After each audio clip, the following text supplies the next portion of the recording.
Hello everyone, welcome to વિભૂતિસ cooking corner. તો આજે આપણે બનાવવાના છીએ લારી પર મળે એવી મસ્ત બોમ્બે વેજ ચીઝ સેન્ડવિચ. તો સેન્ડવિચ માટેની સૌથી પહેલાં આપણે અહીંયા ગ્રીન ચટણી બનાવી લઈએ. અહીં મેં લીલા ધાણા અને ફુદીનાના પાનને ધોઈને લઈ લીધા છે. અહીં મેં ફુદીનાના પાનનું પ્રમાણ થોડુંક વધારે રાખ્યું છે. તેનાથી આપણી ચટણીમાં ટેસ્ટ ખૂબ જ સારો એવો આવશે. હવે અહીંયા મેં 3થી 4 નંગ જેટલા મરચાં લઈ લીધા છે. અહીં મરચાં મારે મોરા છે એટલે મેં 3થી 4 નંગ જેટલા લીધા. જો તમારે તીખાસવાળું ચટણી જોઈતી હોય તો તમે તીખા મરચાં પણ નાખી શકો છો. હવે અહીં મેં કાચી શીંગ નાખી છે. તમે કાચી શીંગની જગ્યાએ દાળિયાની દાળ પણ નાખી શકો છો. કાચી શીંગ અને અથવા તો દાળિયાની દાળ નાખવાનું કારણ એ જ છે, જે કોથમરીમાંથી જે પાણી છૂટે છે એને પાણીને ચૂસી લેશે એટલે આપણી ચટણી છે થીક થશે. હવે અહીં મેં અડધી ચમચી જેટલું જીરું, સ્વાદ પ્રમાણે મીઠું અને અડધા ફાડા જેટલું લીંબુનો રસ નાખ્યો છે. હવે આપણે ચટણીને પીસી લઈએ. આપણે ચટણી પીસાઈ ગઈ છે, જોઈ શકો છો તમે. આટલી થિકનેસવાળી રાખવાની છે.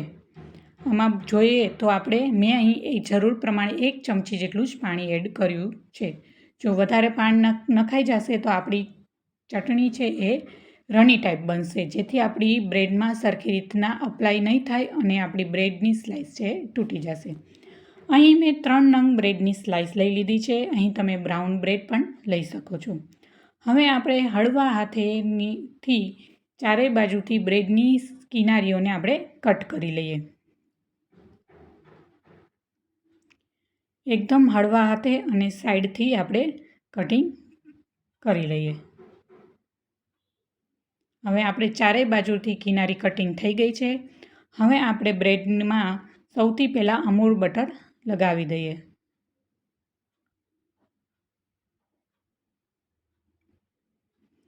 અહીં આપણે સરખી રીતના ચારેય સાઈડેથી સ્પ્રેડ થાય એવી રીતના બટર લગાવવાનું છે.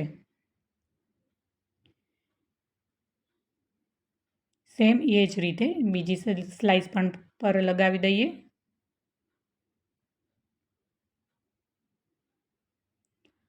હવે આપણે ગ્રીન ચટણીને સ્પ્રેડ કરી દઈએ. સરખી રીતના ચારે બાજુથી થઈ જાય એવી રીતના આપણે સ્પ્રેડ કરવાનું છે.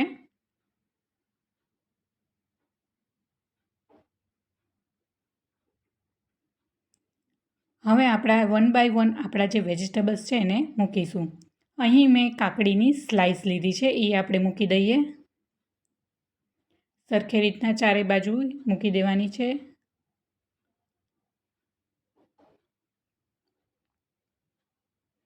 હવે અહીંયા મેં 2 સ્લાઇસ ટમેટાની લીધી છે, એને મૂકી દઈએ.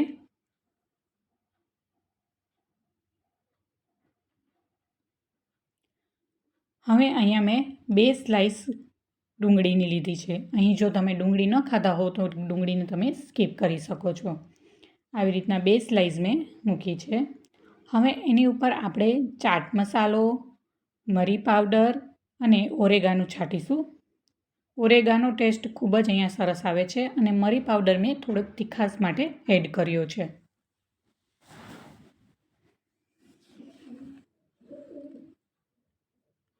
હવે આની ઉપર બીજી સ્લાઇસ બ્રેડની મૂકી દઈશું.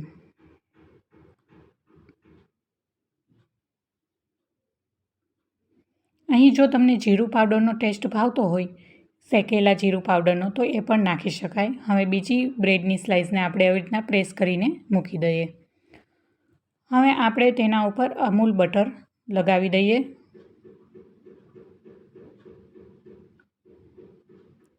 સરખી રીતના ચારેય બાજુથી આપણે લગાવી દીધું છે.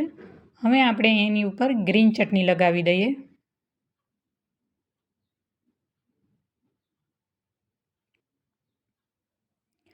હવે 1 ચમચી જેટલો ટોમેટો કેચઅપ નાખીશું અને સરખી રીતના ચારે બાજુ લગાડી દઈએ.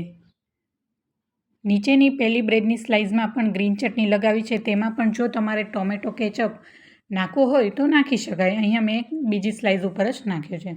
હવે અહીં મેં 2 સ્લાઇસ બીટરૂટની લઈ લીધી છે. અહીં મેં બીટરૂટને બાફી લીધેલા છે. હવે એને 2 સ્લાઇસ કેપ્સિકમની લઈ લીધી છે મેં. હવે અહીંયા આપણે બટેકાની સ્લાઇસને મૂકી દઈએ.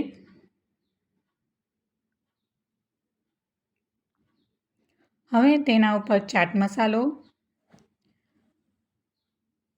ઓરેગાનો અને આપણે બ્રેડ અને હવે અહીંયા આપણે મેં રેડીમેડ જે મસાલો આવે છે એ એડ કર્યો છે. ગાર્લિક બ્રેડનો જે રેડીમેડ બજારમાં મળે છે મસાલો એ મેં એડ કર્યો છે. એમાં ટેસ્ટ ખૂબ સારો આવે છે. હવે આપણે ત્રીજી બ્રેડને આપણે અમૂલ બટરથી અપ્લાય કરી લઈએ અને ગ્રીન ચટણી પણ લગાડી દઈએ. હવે એના ઉપર રાખી દઈએ અને થોડુંક પ્રેસ કરી લઈશું.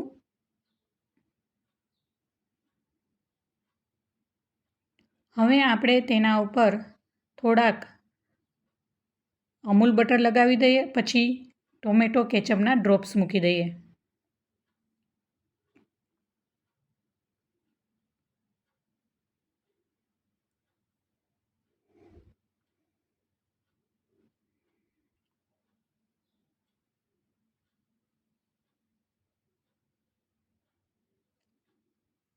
હવે આપણે એના ઉપર ચીઝને ખમણી લઈશું. અહીં મેં ઓરેગાનોનો છાંટ્યો છે.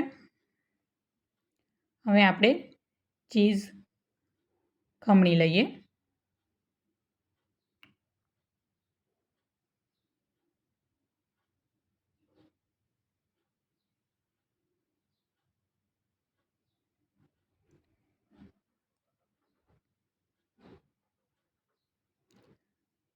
હવે આપણે એને કટ કરી લઈશું.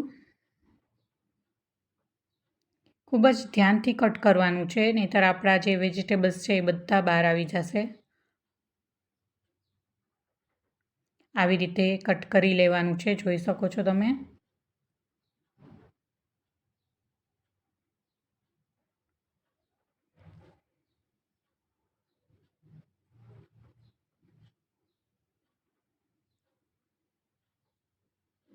આપણે સેન્ડવિચને એ કટ થઈ ગઈ છે. હવે આપણે ઉપરથી ફરીથી ચીઝને ખમણી લઈએ.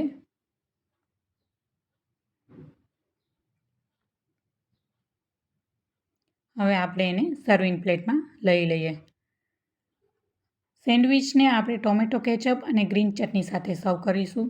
તો તમે મને જરૂર જણાવજો તમને મારી આ બોમ્બે વેજ ચીઝ સેન્ડવિચ કેવી લાગી, અને મારી ચેનલને લાઇક કરજો, શેર કરજો અને સબસ્ક્રાઈબ કરવાનું ના ભૂલતા, અને બાજુમાં આવેલું બેલ આઇકન જરૂર પ્રેસ કરજો.